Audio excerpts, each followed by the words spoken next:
परभणी जिल्हा सामान्य रुग्णालयात रुग्णांना औषध गोळ्या उपलब्ध होत नसून सर्रास डॉक्टर लोक हे दवाखान्याबाहेरील मेडिकल दुकानात असलेले औषध खरेदी करायला रुग्णाला व त्याच्या नातेवाईकाला पाठवतात।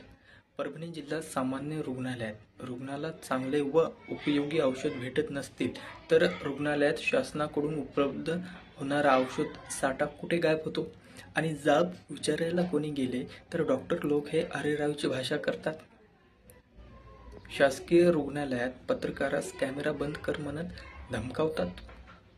होय, परभणी जिल्हा सामान्य रुग्णालयात असे प्रकार सर्रास खुल्ला घडत असतील तर जिल्हा सामान्य रुग्णालय हे जनतेच्या हितासाठी खरंच आहे का असा प्रश्न उपस्थित होतो।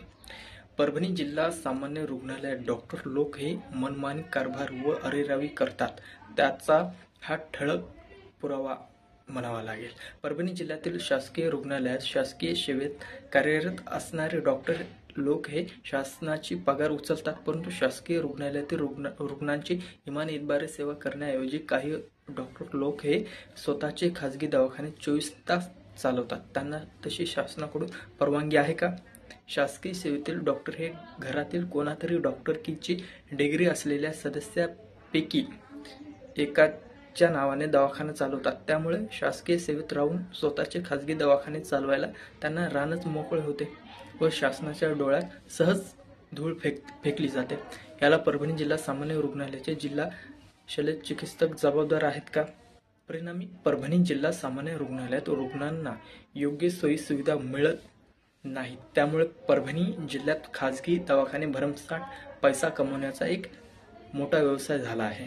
महाराष्ट्राचे सन्माननीय मुख्यमंत्री एकनाथजी शिंदे यांनी गोरगरीब लोकांना व एकंदरीतच सर्वांना शासकीय रुग्णालयात सर्व उपचार मोफत केले असले तरी शासकीय दवाखान्यात औषध उपचार योग्य प्रकारे न करता मेडिकल दुकानातून डॉक्टर लोक रुग्णांना औषध खरेदी करायला पाठवतात। नाही, मी काही सांगू शकत नाही। एक मिनिट भैया, एक मिनिट, ए भैया, ओ भैया, एक मिनिट तुम्ही नाही मॅडम, तुम्ही फक्त बोला। फक्त बंद करा ते कॅमेरा प्लीज। पण तुम्हाला सांगावं लागेल मॅडम, आम्हाला नाही, मी काही सांगू शकत नाही। आता तुम्ही सांगा ना सर, आहे किंवा नाही सांगा ना। तुम्ही फक्त तुमचं तुम्ही काय हे करताय? तुम्हाला मी सांगितलं ना सर, तुला ऐकू येते का रे? मॅडम मॅडम असं रागू असं नका बोलू नका तुम्ही।